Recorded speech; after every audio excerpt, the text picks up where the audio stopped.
এই নে তামান্না পপসিকল খা। তোমরা কি আদিম যুগের মানুষ এখনো পপসিকল খাচ্ছ? হ্যাঁ দেখো আন্টি, আমরা আইসক্রিম খাচ্ছি, এটা খেতে খুব সুস্বাদু। হ্যাঁ, আর এটা ফল দিয়ে তৈরি। মা, আমিও আইসক্রিম খাবো।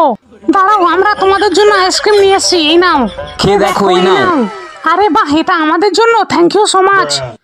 হ্যাঁ, এটা কি আমাদেরকে বোকা বানিয়েছো তোমরা?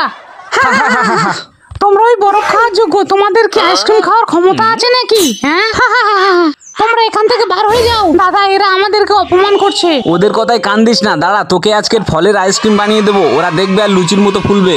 ওয়াও, কি দারুণ। চল। তো বন্ধুরা, আমি ততক্ষণ বোনের জন্য ফলের আইসক্রিমটা বানাতে থাকি, আর তোমরা আমার মতো যারা বোনকে ভালোবাসো তারা ভিডিওতে একটা লাইক দিয়ে যাবে। মনে হয় আমার আইসক্রিমটা জমে গেছে, এবার একটু খুলে দেখি তো আইসক্রিমটা। ওয়াও, এত সুন্দর আইসক্রিম! হ্যাঁ, এটা কিভাবে সম্ভব? এটা খেতে কি দারুণ লাগছে। ওয়াও, এটা তো সত্যি খুব সুস্বাদু। এই বৃষ্টি পড়ছে, চল চল, তাড়াতাড়ি জামা কাপড়গুলো তুলতে হবে।